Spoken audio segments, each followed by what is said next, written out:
Cairo, Seattle.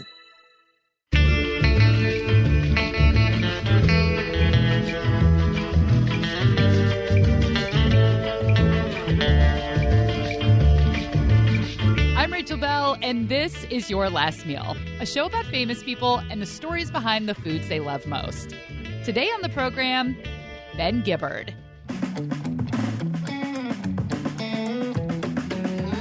Thinking about those kids. Thinking about those kids back in 99. Gas leaking in the creek. Ben is the lead singer and guitar player in Death Cab for Cutie. He was half of the Postal Service, and he did this side project called All Time Quarterback that I used to listen to in the early aughts. Ben is also an ultramarathon runner, which means the races are 50 miles or more. Hard to get your mind around. He and his fellow long-distance runners are very focused on getting enough calories. My friend was running this 100-miler, and he just hears, kind of coming down the trail, like you just hear somebody yelling, "Butter! Butter!" I'm like, "Butter? What the hell?" And like the guy comes in, and then his crew just gives him 2 sticks of butter, and he just eats them both, and then just goes off down the trail. I was like, wow, that sounds horrible, but I can totally see a moment where you would just be like, butter sounds incredible. Just I actually butter. like to eat butter plain, which most people are completely disgusted by. No, butter's amazing. It's so good. We'll talk more about long-distance running and the cravings that come with it later in the show. And there are 2 kinds of people in this world. Those who love brunch and those who love to hate it. I mean, at this point, I think it's just considered irredeemably basic. I chat with writer Sadie Stein about America's love-hate relationship with brunch, inspired by a piece she wrote for The New Yorker. And learn the history of the burrito with award-winning writer and journalist Gustavo Arellano, author of Taco USA, How Mexican Food Conquered America. But first, my chat with Ben Gibbard. I understand that you have beef with brunch. Yeah, I really dislike brunch as a concept. You're about to get mobbed. People are going to be coming at you with not with pitchforks, but like regular forks. Right. Because America loves brunch. Yeah. You know, both Rachel, my wife, and I have this collective rant. Let's say that you and I were beginning a friendship. We had met and we were like kind of starting to hit it off, and we were thinking like, man, maybe we'll hang out outside of this context of this podcast. And what you suggested that we do was, why don't we go to Skillet on a Saturday afternoon, basically, and let's, having not eaten anything really that day, and let's stand out in front for up to 90 minutes with a cup of coffee waiting for those 4 to stop camping out on that table with their mimosas. That would be the end of our potential friendship. That would be just the mere suggestion. The mere suggestion of it would be like, these are not my people. This is not my person here. Because It's amazing to me that people are willing to stand outside en masse watching other people eat so that they can eat eggs and bacon, which are 2 things that can easily be made at home. What about going out to breakfast using a different name at a place where there is no lines? Or do you just not like to have the morning or afternoon meal at a restaurant? Breakfast is always eaten at home. Like the idea of going out to breakfast with people is just not appealing to me, because breakfast for me is like 7 in the morning. Ooh. I mean, like I get up and I have coffee and I eat. The idea of eating breakfast at 10 a.m. or 11 a.m. is just a non-starter for me. But what Rachel and I often do on weekends is, I don't know if anybody listening to this podcast knows this, but there are a ton of restaurants in Seattle that are virtually empty at 11:30 or noon that serve foods other than breakfast and brunch. So we'll just go and find the Thai place or like a Vietnamese place, or like Mom Noon is one of my favorite places. We'll go there. I love Mom Noon. Incredible. Yeah. It's, you know, there's always people in there, but it's not packed out with a brunch crowd. So I would much rather go and get an early lunch that is some kind of ethnic or non-breakfasty food at a time that's around lunch, because as an old person, I eat lunch at like 11:30 or noon. You have to get to bed by 6. Yeah, exactly. Oh yeah, in bed by 9. Yeah. I think it is getting older, though, because in my 20s, when I partied a ton, that was what you did, because then you would get together the next morning with the same people you went out with. Yeah, and sure. that was like the... Recap the night. Yeah, you would recap and you were hungover, and you would all kind of bond over that, and you were just gross, and you wouldn't take a shower. Yeah. And I would eat biscuits and gravy and all of these things that made me feel terrible, but I didn't care because I would just go back to sleep. Now I want to have a day and I don't want to feel bad all day. And so I don't want to eat biscuits and gravy anymore at all because it just makes me so tired and I don't want to have a tired day. And the same, I don't drink that much anymore, so I don't need to have the recap.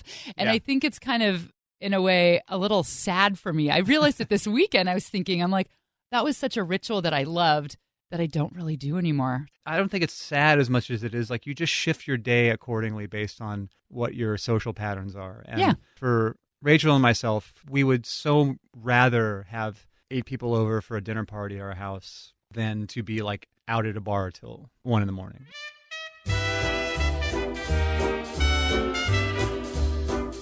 According to the Oxford English Dictionary, the portmanteau brunch was coined in Britain in 1895. And if you're thinking it was a refined affair with pinkies up and tiers of tiny sandwiches, and that it was us, the crass Americans, who ruined it by chugging down bottomless mimosas and horking down stuffed French toast, you, sir or madam, would be wrong. An 1895 article in Hunter's Weekly titled Brunch, a Plea, described brunch as a late morning Sunday meal for, quote, Saturday night carousers. So brunch was for hungover people from the very beginning. The author of that article was a Brit named Guy Beringer. Beringer wrote, by eliminating the need to get up on Sunday, brunch would make life brighter for Saturday night carousers. Brunch is cheerful, sociable, and enticing. It is talk compelling. It puts you in a good temper. It makes you satisfied with yourself and your fellow beings. It sweeps away the worries and cobwebs of the week. So that was back in 1895, but restaurants in the U.S. didn't start serving brunch until around the 1930s. And back then, it was mostly in hotels. Not until the 1980s and 90s did middle-class, regular Americans start to embrace the late morning meal.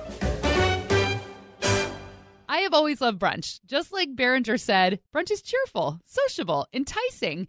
It wasn't until I thought about it, though, that I realized that unlike dinner, I don't have high expectations about what the food is supposed to be. When I go out at night, I want it to be really good. But when you go out for brunch, you already know what's going to be on the menu for the most part. It's going to be some combination of eggs, potatoes, toast, and bacon, kind of like at Taco Bell. There's 6 ingredients mushed up and folded up in different ways.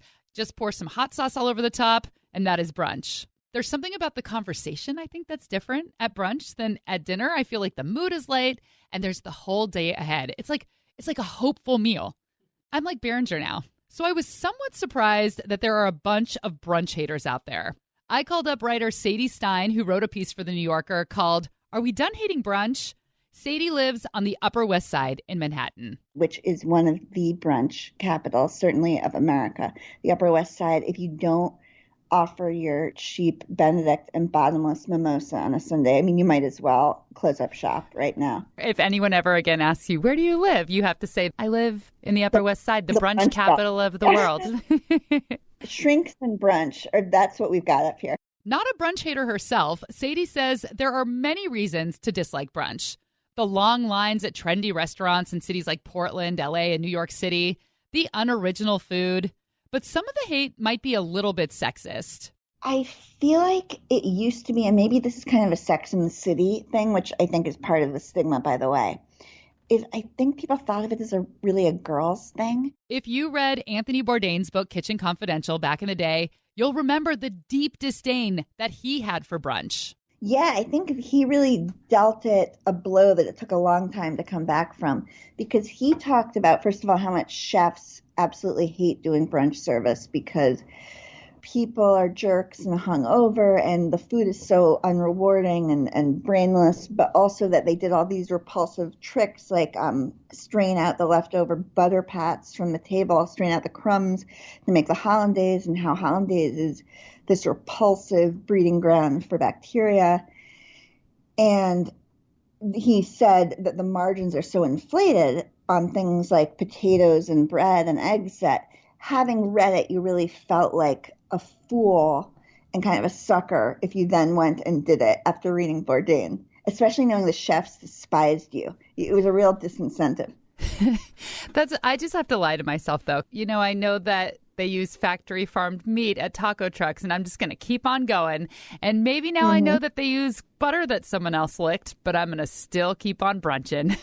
If you know too much, you can't really eat out at all.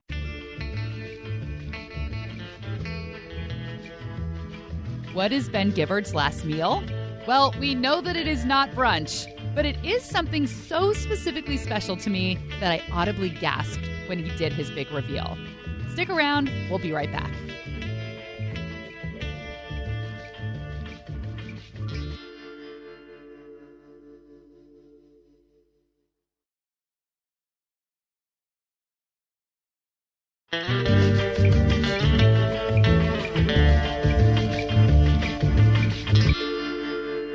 What would your last meal be, Ben? One of the reasons that I was excited to do this podcast was like I've known this answer for over 20 years. And my last meal would be a super veggie burrito from Taqueria Cancun in San Francisco, but the one on 19th and Mission.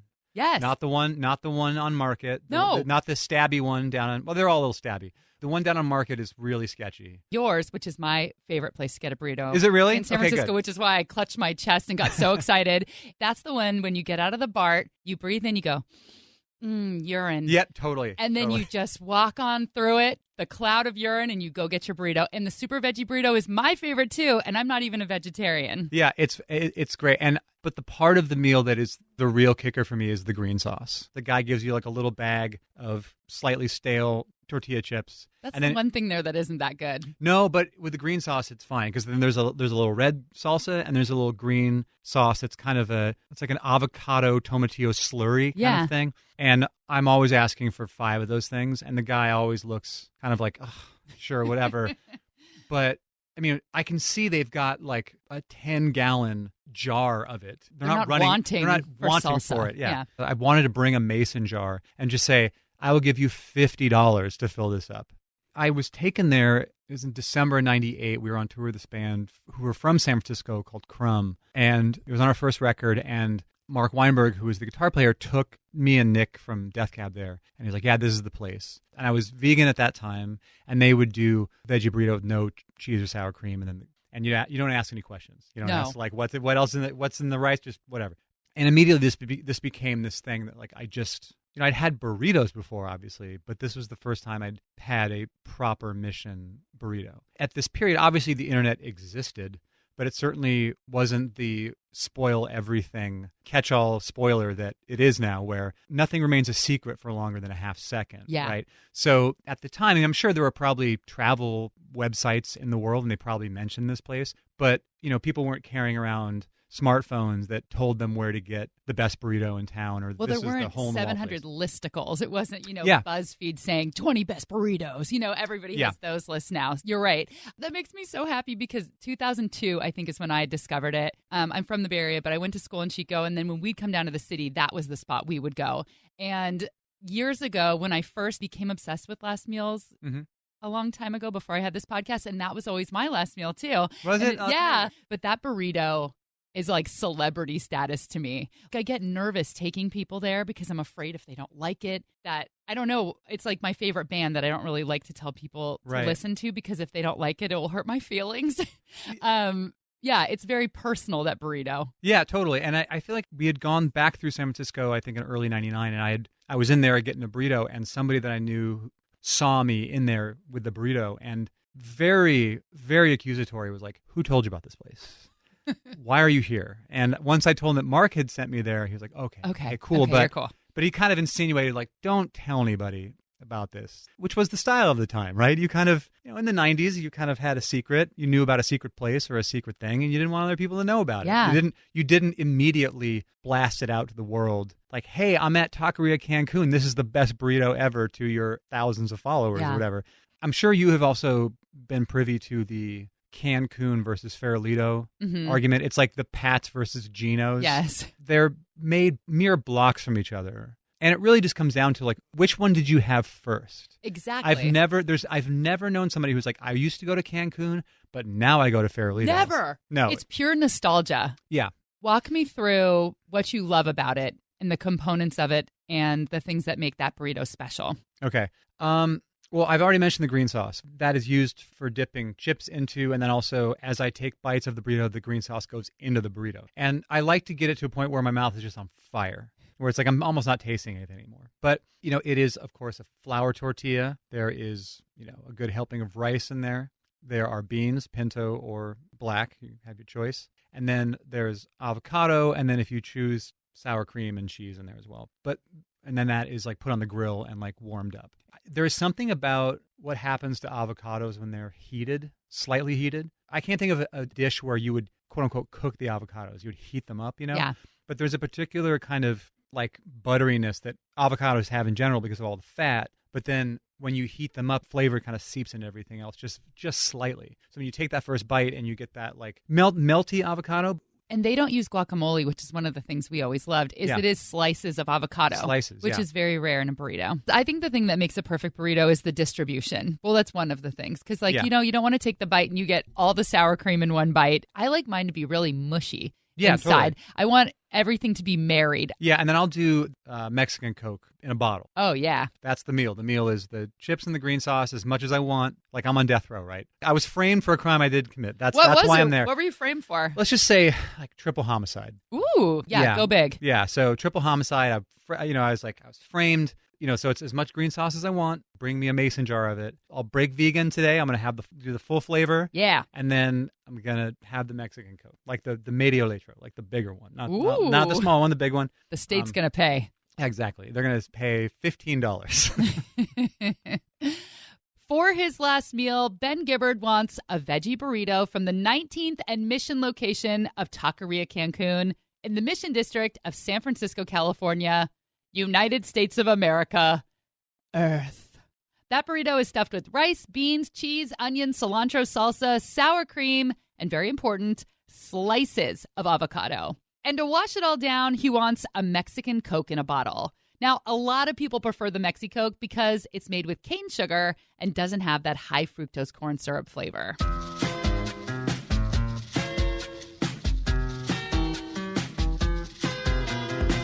Now, chances are, if you're a human living in this country, you have had a burrito.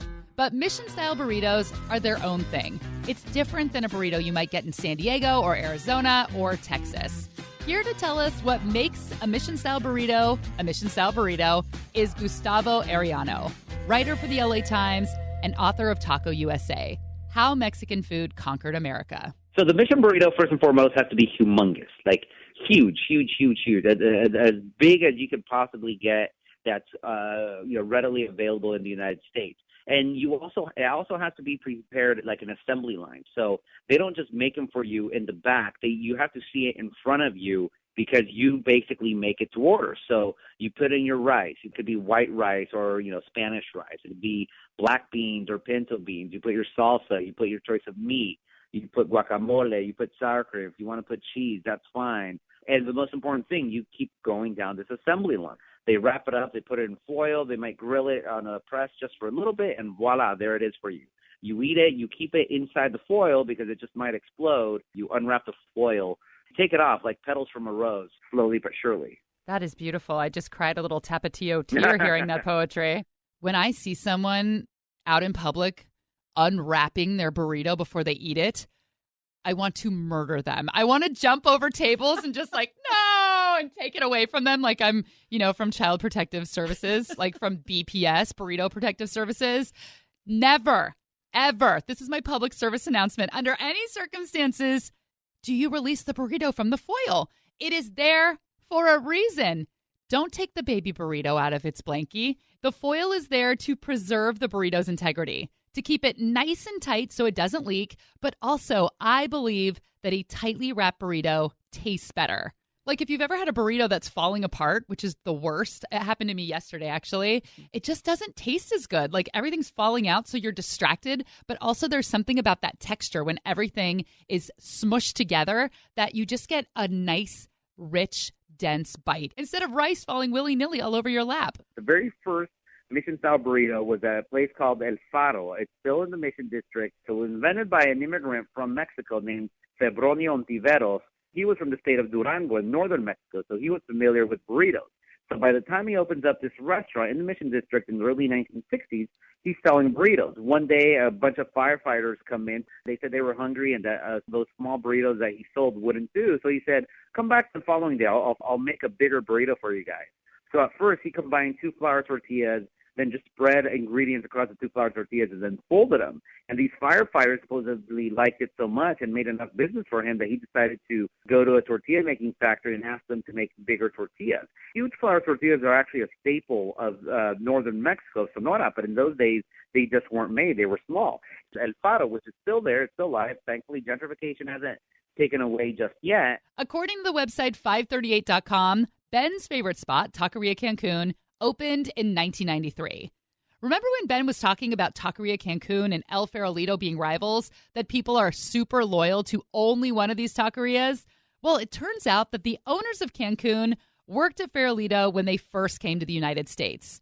One of the owners, Gerardo Rico, told 538 that the owners of El Farolito encouraged him to go out and open his own place, and those guys remain friends to this day.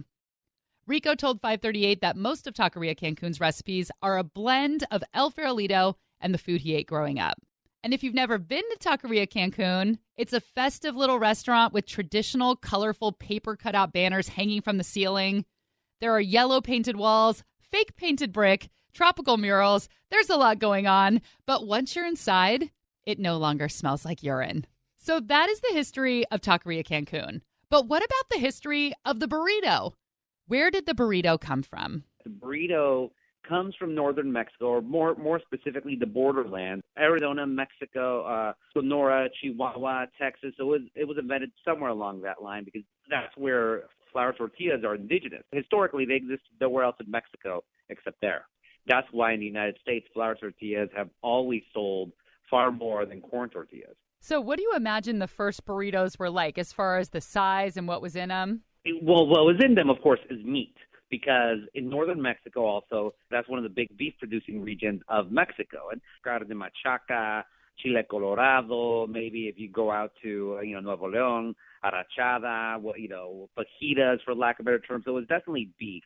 Maybe some fillings of rice and beans, but most importantly, these burritos were small. In fact, the first burritos to come into the United States, going back to the 1930s through the 50s, they were all small little burritos. And so when did they first make their way into the U.S., and was it first into California or Texas? It's interesting because the first mass consumers of burritos were braceros. These were the Mexican immigrants who were contracted by farmers through an agreement between the United States and Mexican governments to come into the United States and pick the crops from the 40s right up until the 60s. In my book, Taco USA, I talk about how the farmers, they were trying to be nice, and they thought, oh, hey, Mexicans like beans and rice and tortillas, and if we wrap it into these burritos, they'll eat them. But the braceros hated it because a lot of them were not familiar with that food. It's like, imagining you're someone from New England in the 1920s, and all of a sudden you're dropped into Hawaii and you have to eat all that food, even though it's technically American. You're like, what the hell is all this?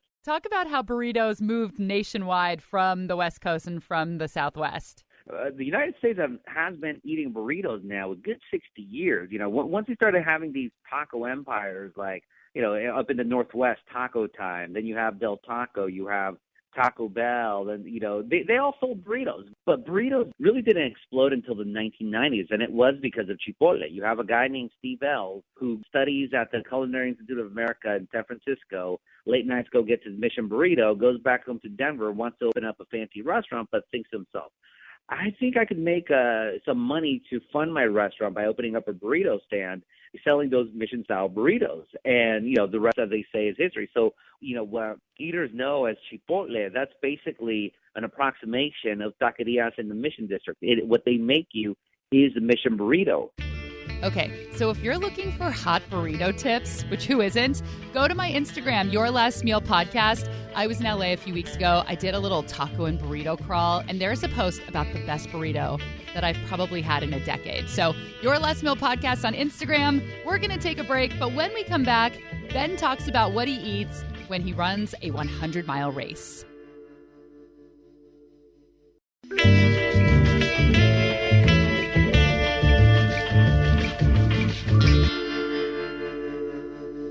More than a decade ago, Ben Gibbard quit drinking and took up running, which slowly and eventually turned into long-distance running, which eventually turned into him running 100-mile races. So obviously Ben is a musician, and writing songs is a very solitary indoor activity.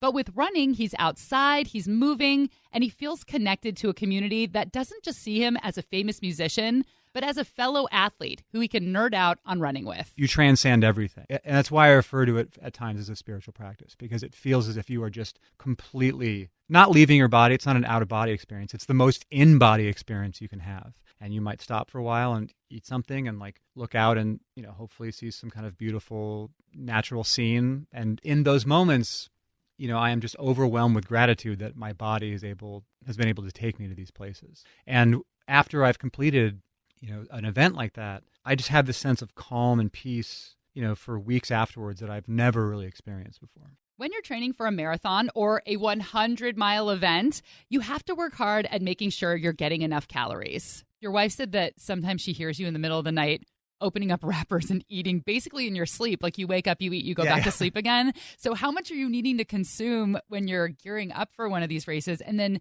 when you're running 100 miles, how are you eating and keeping enough calories in you to do something that's so long? I don't know how long it takes you to do 100 miles. The fastest one I've done was in 23 hours and like 20 minutes or something like that. It's hard to stay awake that long. You'd be surprised, actually, because if I challenge you to sit in that chair for 24 hours... Yeah, it'd be so boring. It would be boring. You would just be sitting, stagnating. You would fall asleep. But if you were doing this activity, physical activity that had your heart rate up the whole time, and you had to remain focused in order to not die, you would find a way to stay awake. Yeah. That and caffeine.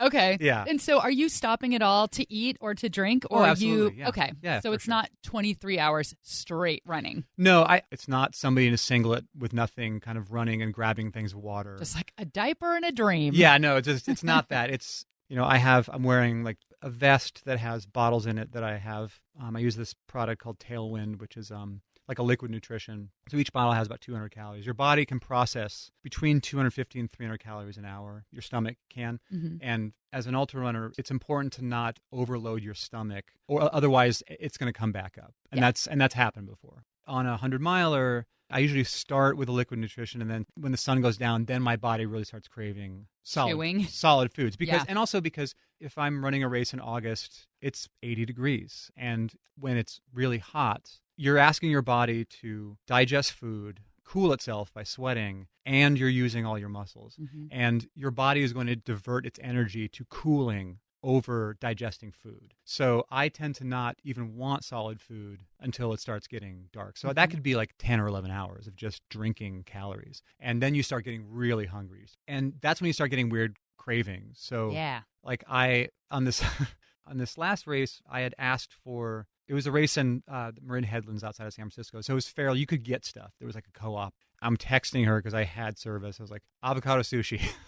And then I was like, can you get fried rice? And then at some point I was like, Slurpee, like Coca-Cola Slurpee. And I was like, it was so hot and I wanted a Slurpee so badly. And I got to the aid station and I saw Rachel like, you have a Slurpee? She's like, I'm not getting you a Slurpee. I got you like all this other stuff. We got all the way here. And then I get a text, you want a Slurpee? I get you a Slurpee. She's like, I can't fulfill every single demand that you're texting at me. Yeah, exactly. It was like in cartoons where someone's really hungry and then their friend looks like a chicken leg. Oh my like, God, yeah. You see your wife and you're like, Slurpee? Oh my God. It looks like a giant icy. I wouldn't know, obviously, but I would imagine maybe the only equivalent would be like if a woman was pregnant and had this, like, I need this food so badly you don't understand, like, you need to give it to me right now. That's the feeling I have where it's like, the only thing I want in life right now is a Slurpee. That's and you all didn't I want. get it for me. Yeah, exactly. But she had bought some pineapple. Give me all that pineapple. Like, it was the greatest thing I'd ever had in my life. Yeah, so, and as you go through, you're on one of these races, you're kind of running through the woods, and you come across an aid station, which is not like an aid station on like a marathon where there's a cup set up and maybe some gels. Like, people are making like pierogies or grilled cheese sandwiches. The lifeblood of all ultra runners is Coca-Cola, not Pepsi, Coca-Cola. And if you ever show up at an ultra and they don't have Coca-Cola, like, that's like a canary in the coal mine. Like, you don't have Coke? Like, is this your first time doing this? Like, there's something about Coca-Cola that every ultra runner just craves it. If you had Pepsi and not Coke on an ultra, people are like, what are you doing? What are you doing? You're flipping tables. Yeah, totally.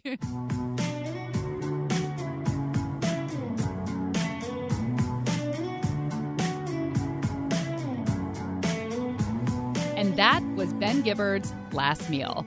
After 3 sold-out Death Cab for Cutie shows in Seattle, Ben is getting ready to take off on a solo tour. Check out the tour schedule and get tickets at deathcabforcutie.com.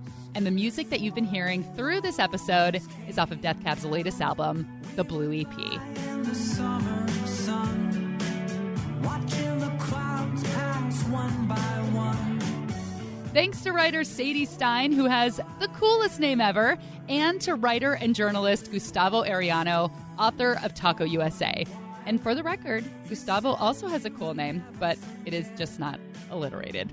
This episode was produced by Laura Scott and me, recorded with Aaron Mason, original theme music by Prom Queen. Follow along on Instagram, Your Last Meal Podcast. Subscribe, leave a review. You know what you're supposed to do. You just haven't done it yet. I am here to shame you. I'm Rachel Bell, and this is Your Last Meal.